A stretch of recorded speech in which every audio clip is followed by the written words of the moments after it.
Hey.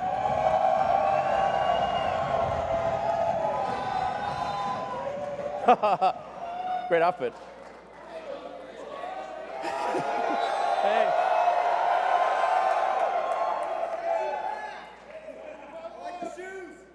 Yes.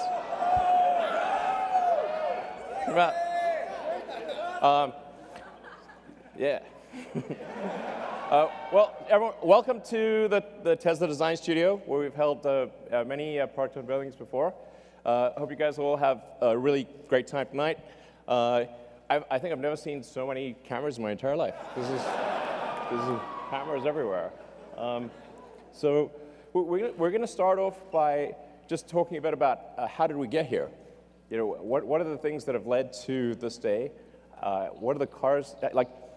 How did Tesla start out? How did we, you know, where were we 10, 11 years ago? What has happened over that intervening time? You know, because it occurred to me that a lot of people, they only heard about Tesla maybe a year or two ago, and you know, electric cars are kind of like taken for granted. But there was a time when electric cars seemed very stupid, and it wasn't that long ago.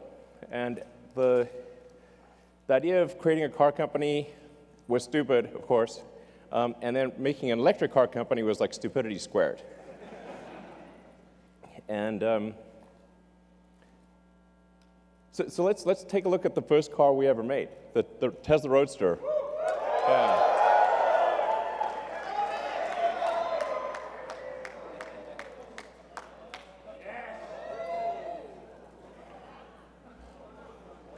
All right. It's a bit small. It's great. It's great. So the crazy thing is, if you go back 11 years today, Tesla had made one car. That car. That's serial number 1 of Tesla.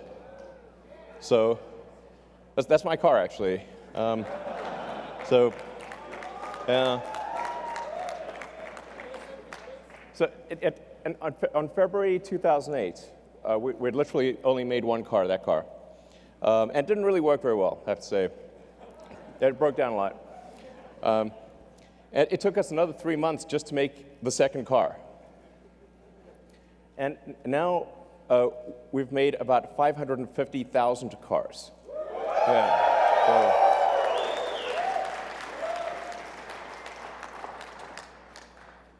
and after the Roadster,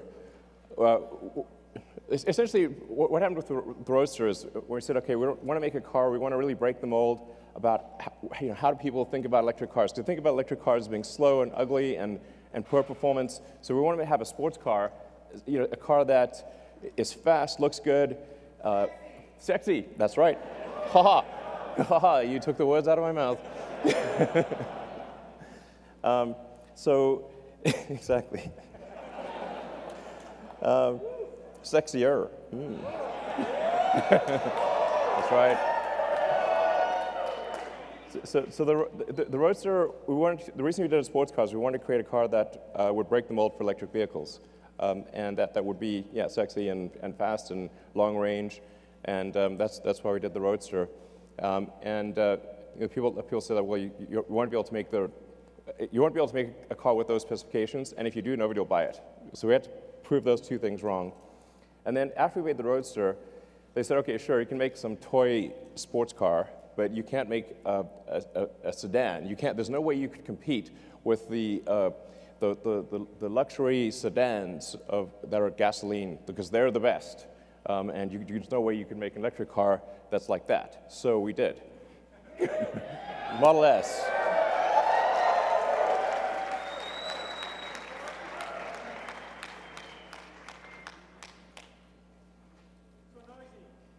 Exactly. So noisy. Where are all the fumes? Where's the exhaust pipe?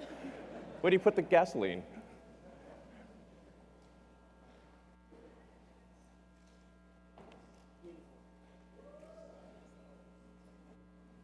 Yeah. So we actually started designing that car in the rocket factory. So we didn't have a design studio. We took a little corner of the rocket factory, and Franz joined, and we just, with a tiny crew in a corner of the rocket factory, we designed that car. I think that car was really important because it was competing against the best of the gasoline cars. So if you can make an electric car that can beat the best of the gasoline cars, it's a very powerful statement to prove that you can go electric. So then, working from the Model S, which, by the way, in terms of where the name comes from, actually, I like calling things what they are. So Roadster is called Roadster because it's a roadster. There is no good word for sedan. So we couldn't call it the sedan. It wouldn't work. Or saloon. There's just like literally no word. So the Model S stands for sedan. And this is how out of touch I was. I actually didn't realize at the time that Model S also means models. and then I had like at one point a license plate that said Model S2 because it was like the second production Model S, and it was like, and as I was walking away from my car, I said, "Wow, what a jerk! His license plate says Models 2." Yeah, I'm like, okay, better not have that license plate. So, but then going from the Model S, we said, okay, we want to make the best SUV in the world. We want to do something. We kind of got carried away actually with the Model X.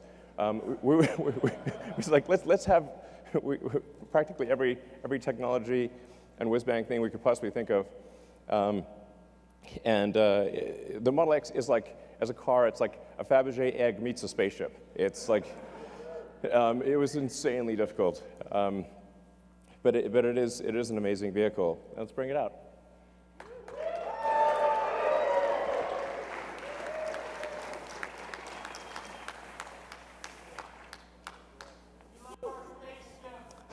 Cool.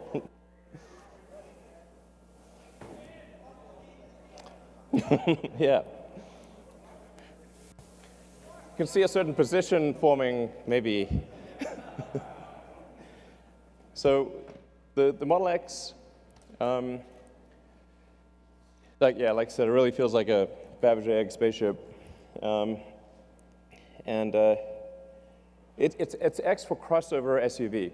But then after we had the Model S and Model X, I thought it'd be pretty funny if we had the Model E. But then like Ford threatened to sue us. Ford killed sex. But I said, what if we call it the Model 3? Because that's completely different from me. They said, that's fine.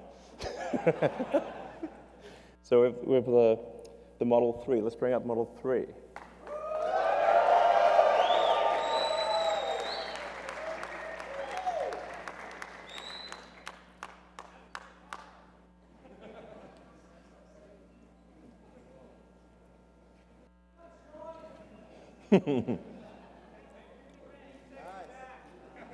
That's right, exactly. Exactly, smart summon with a person.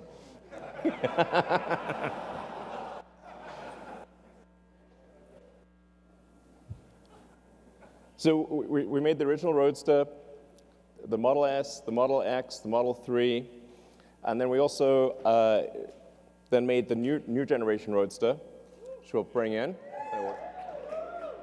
Sweet. Hey, sure. Yeah, my man! So, yeah, here we have the original Roadster, the new Roadster. Yeah. And then, hey, how's it going? And then the Semi.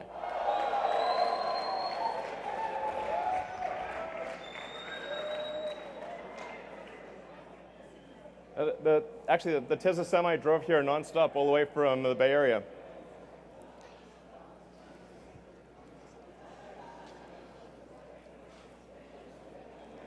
So that Tesla Semi, a 500-mile range electric semi. I learned to actually only after naming the thing that semi has two meanings. It's semi-sexy.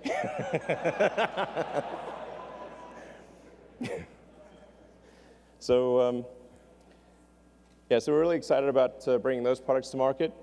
So that's sort of talking about our products. But then the factories are as much the product, if not more, than the vehicles themselves. In fact, I really think like the difficulty and value of manufacturing is underappreciated. It's insanely difficult. It's like relatively easy to make a prototype and extremely difficult to mass manufacture that prototype or to mass manufacture a vehicle reliably and at scale. I mean, even for rockets, I'd say it's probably a factor of 10 harder to design the manufacturing system for a rocket than to design the rocket. And for cars, I'd say it's maybe 100 times harder to design the manufacturing system than to design the vehicle itself. That's what the free market. I don't mean to have it in black and white. It's like it's not so long ago. They didn't even have color cameras back then. It was 2010. But it was very bleak. It's like essentially when we acquired the Fremont factory, which used to be called NUMMI, people sort of thought, oh, you've got a car factory. Now, if you have a car, they sort of think if you have a car factory, you can just make any car. It's like, no, that's like saying you've got a box. And that box can have anything you want in it. No, only if you make the thing in the box. Although we did get we had get a very good deal on the NUMMI factory, Toyota and General Motors actually took all of the good equipment out, and anything that was like so useless it wasn't even worth the scrap was left. So it literally looked like that, but in color. And it took an enormous amount of effort by a very talented team to actually turn essentially what looked like a derelict warehouse into a working car factory. Yeah.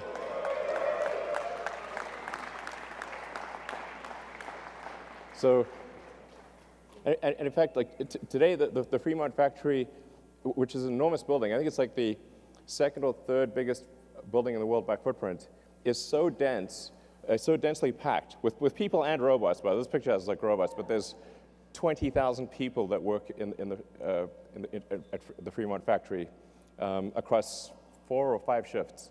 So it's really a massive amount of people and robots. So it's like this giant cybernetic collective.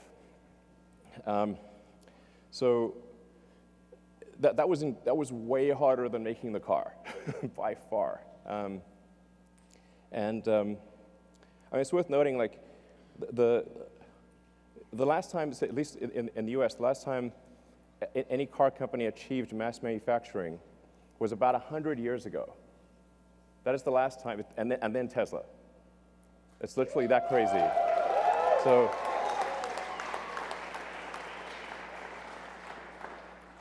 the issue is definitely not coming up with a car design. It is absolutely all about building the production system.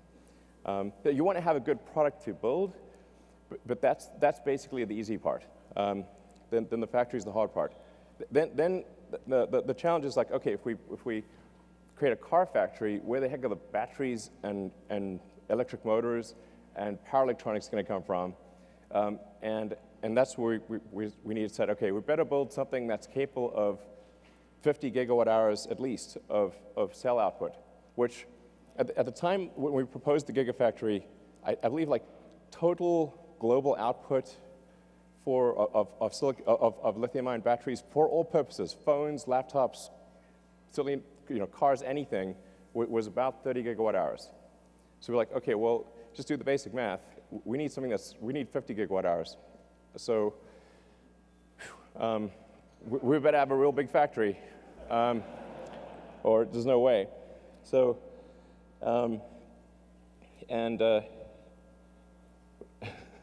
were going to build it in California, but like it would have taken 2 years just to get the permits. So we built the Gigafactory in the amount of time it would have taken to get the permits in California. That's what the Gigafactory looked like in 2010. It was basically rocks and bushes, okay? And now this is what it looks like now.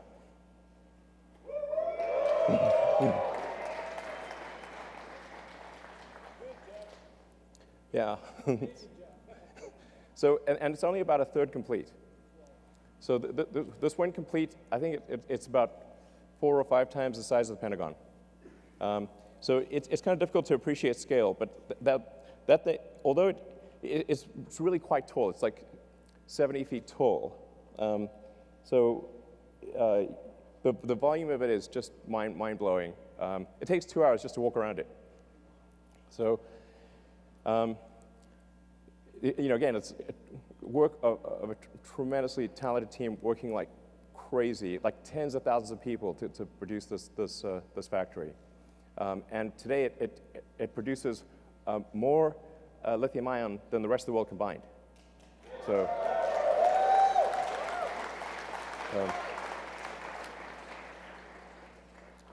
Now we're also building a factory in China, which I'm really excited about.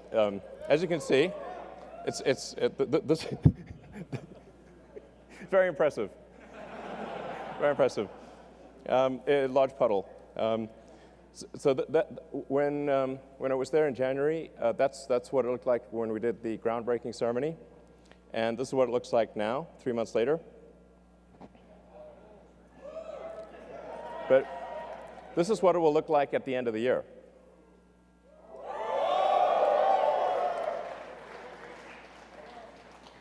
So things are moving fast, and this will actually be, once it's complete, the equivalent of our Fremont car factory plus our Nevada battery gigafactory combined. Yeah, so it's integrating the two, which kind of makes sense. So we're really excited about this. We have a great team in China, and this is going to be really important for making affordable versions of the Model 3 and Model Y for the greater China market. And then, besides cars, we have some other things. So the solar roof and Powerwall.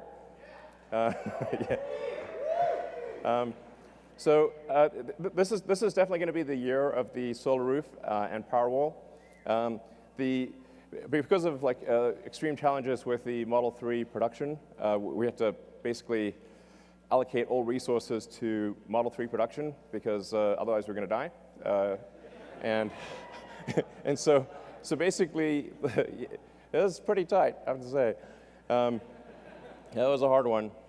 I would say like 2018 was probably felt like aging 5 years in one. Honestly, it was really intense. So,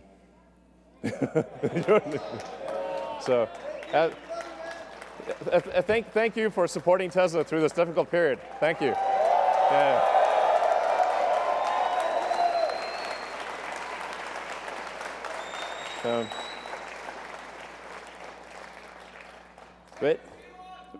Now that Model 3 production is going pretty well, we're going to finally allocate engineering attention to the solar roof as well as the solar retrofit. I'm pretty excited about both the solar tile roof and the solar retrofit and Powerwall. Part of the reason we couldn't make Powerwall is we couldn't make enough cells. So we had to either allocate cells to the car or to the Powerwall. And it was like, well, we've got to make the cars.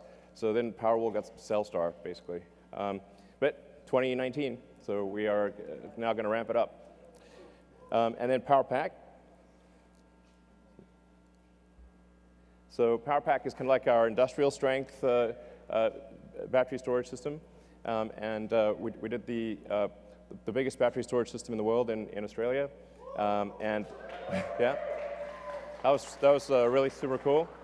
And then we're doing one that's roughly a gigawatt-hour scale in California. So just in Southern California, right nearby, we're building a gigawatt-hour scale power pack. And so we expect this to ultimately be really critical for transitioning the world to sustainable energy. Obviously, you have to have sustainable energy production and sustainable energy consumption. So the sustainable energy production needs the solar panels plus the battery, because the sun doesn't shine at night, and then those electric cars. electric vehicles in general. Yeah. So, but I mean, the really exciting thing is if you have, with solar plus battery plus electric vehicles, we have a fully sustainable future. This is a future you can feel really excited and optimistic about. I think it really matters. Yeah.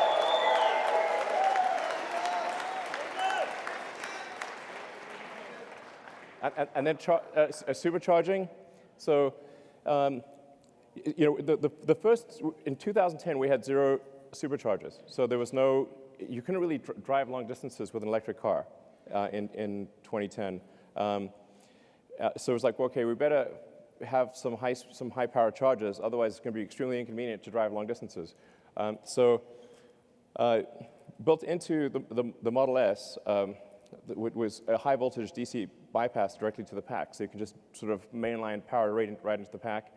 And then we still get, then nobody was building high power chargers, so like, okay, we better build these high power chargers because nobody's building them. And so we went from 0 superchargers to building a global network of superchargers. Yeah. Yeah, so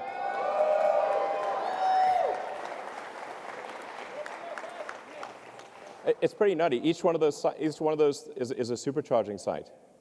So supercharging team Tesla did an incredible job building a global network of superchargers that allow you to travel to a massive section of the world, basically anywhere in North America, almost anywhere in Europe, most places in China, not the Gobi Desert yet, but most places. We'll cover the Gobi Desert. We'll get there. And Saskatchewan, I swear to God, there is. I've specifically asked about the Saskatchewan supercharger, and I'm told it is under construction. So absolutely, I've asked about it like twice. I'm told it's going to be completed soon, and then you will actually be able to drive across Canada. So yes, Hawaii. Kazakhstan.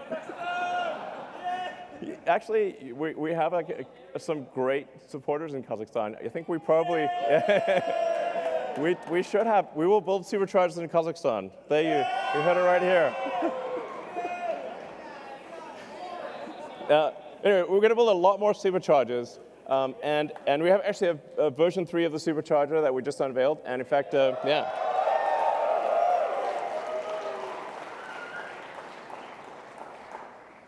So the superchargers actually started out only at about 75 kilowatts, and now they're at, with version 3, 250 kilowatts, so we think probably can even go a little higher than that. And so if you've got a long-range Model 3, it's capable of charging at about 1,000 miles an hour or 1,600 kilometers an hour. Yeah.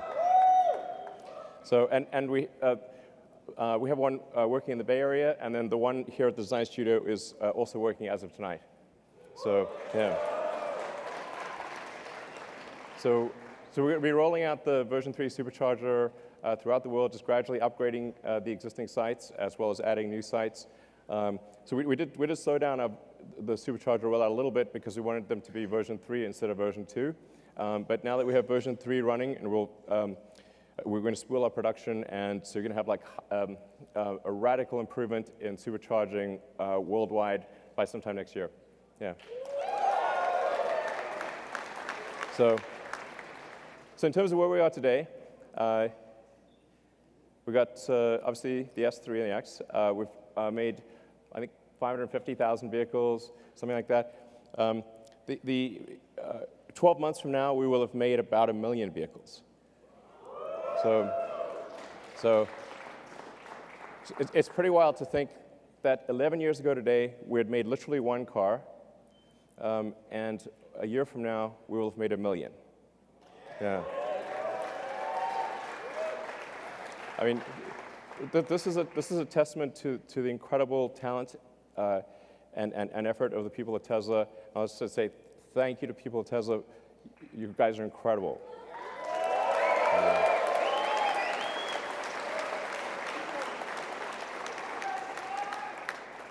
So, yeah, and 4 million tons of CO2 saved. In fact, with the 4 millionth ton, it just ticked over like an hour ago. So the 4 millionth ton just ticked over tonight. Yeah. So, just talking a bit about like, what were the thoughts back then? What were some of the comments? Let's see. The internet is forever. But this is a mere like taste. It was like I said, electric cars were considered extremely impossible and stupid, and in various forms. You're a fraud. Blah. Like, okay, you can drive that fraud. Okay, and then now things have changed. Yeah.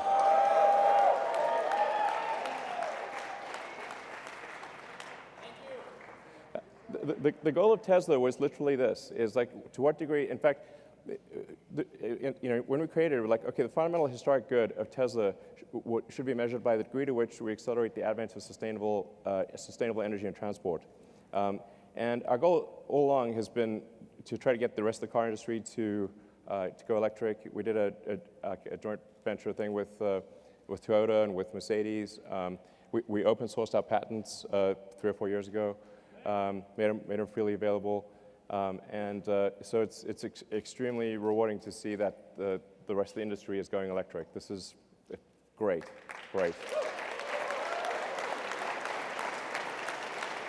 So,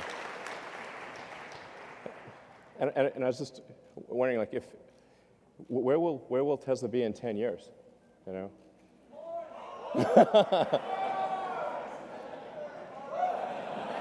Mars. Exactly. We will be driving a Tesla on Mars. I think we could. I think we actually could. Okay. Tesla will be on Mars in 10 years. I think it will. So after that extended history lesson, what about the actual reason you came? Okay. There's a missing car. It starts with a Y, ends with a Y, and that's Y in the middle. Bring out the Model Y.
All right.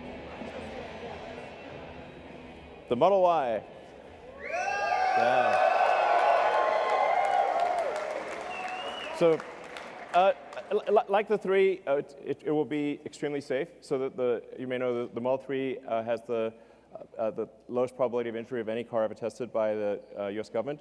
The Model Y, we expect, will have a similar result. 5 stars in every category. With the battery pack low in the floor, it's going to have a very low center of gravity. So this it has the functionality of an SUV, but it will ride like a sports car. So this thing will be really tight in corners, and we expect it will be the safest mid-sized SUV in the world by far. And at Tesla, we actually always design with safety as the #1 goal. It's like people think, okay, performance, sure, but safety first. This is actually by far the most important thing. But it's also going to have incredible performance. So we expect to have 3.5 seconds, 0 to 60.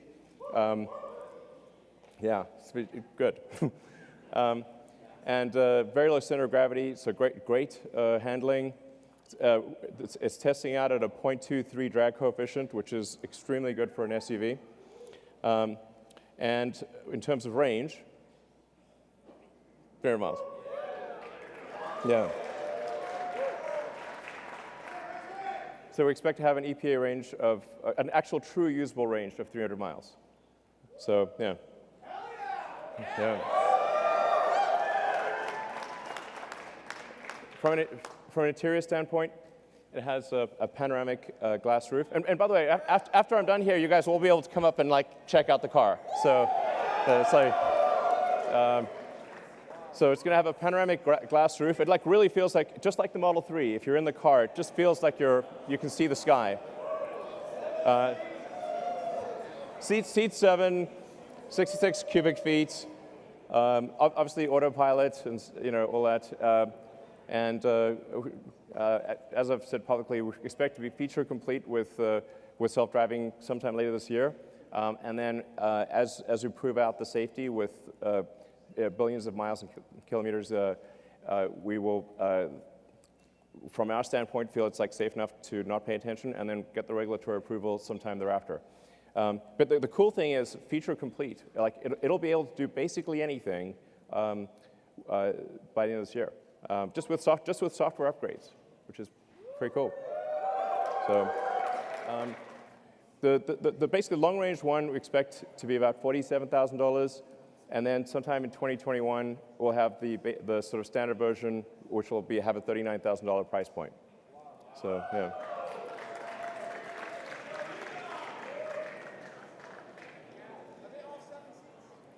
No, the 7 seats are optional.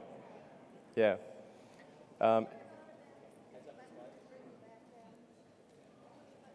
Do you mean the lift gate? Yes.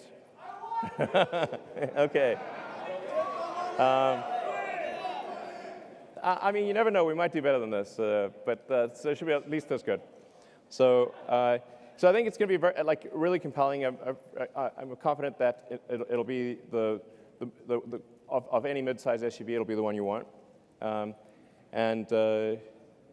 I think it'll probably sell. I think we'll probably do more Model Ys than S, X, and 3 combined, most likely. Yeah. So, so there you have the sexy presentation. So, all right. Thank you all for coming. Those of you who are here and those of you who are watching, thank you very much for your support over the years. It's been a hell of a ride. I love you too. I love you too. We are bringing sexy back quite literally. All right, thank you.